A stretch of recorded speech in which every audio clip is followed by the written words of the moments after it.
In this video, we are unpacking another consideration for effective PD planning. We are going to talk today about the importance of reflection and follow-up. I'm sure we have all participated in a session before that was really interesting. It was engaging. You felt like you learned something new, but you walked away and it had zero impact on your practice, on your day-to-day moves. If that's the case, is our PD really hitting the mark?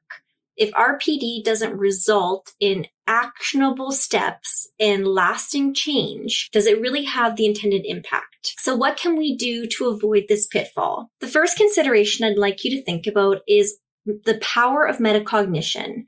We know that in the classroom, giving students the skills to reflect on their learning and also self-assess where they are relative to learning goals is a really impactful model. So how do we replicate that during our PD sessions?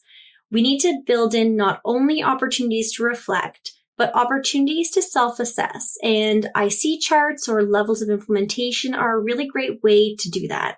We need to know what it looks like. We need to reflect on where we are currently, and we need to be able to identify our next steps to move towards that goal. I would really want at the end of my session to always give teachers an opportunity to that self-assessment, to determine where they are. And I want them almost to commit to themselves before they walk out the door that day. What are their next steps? We need to really build in that accountability. That's why I also think it's impactful to almost give like a follow-up task or something for them to do. And then ideally, if the opportunity presents itself, bring back to you.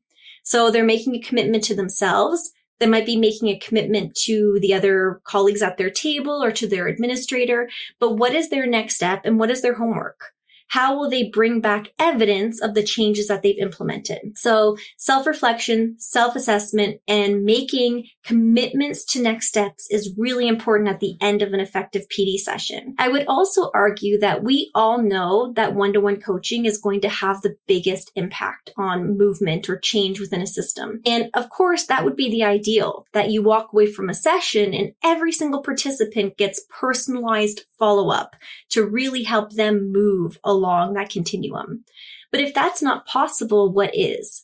How do we keep this learning and this work on everybody's radar?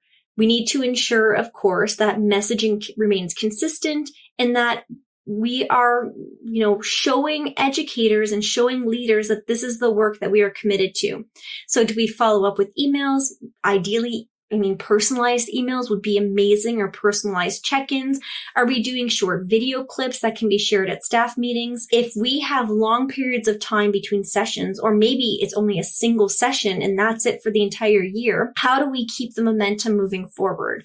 And I think that, making sure that the work remains on everybody's radar is really important.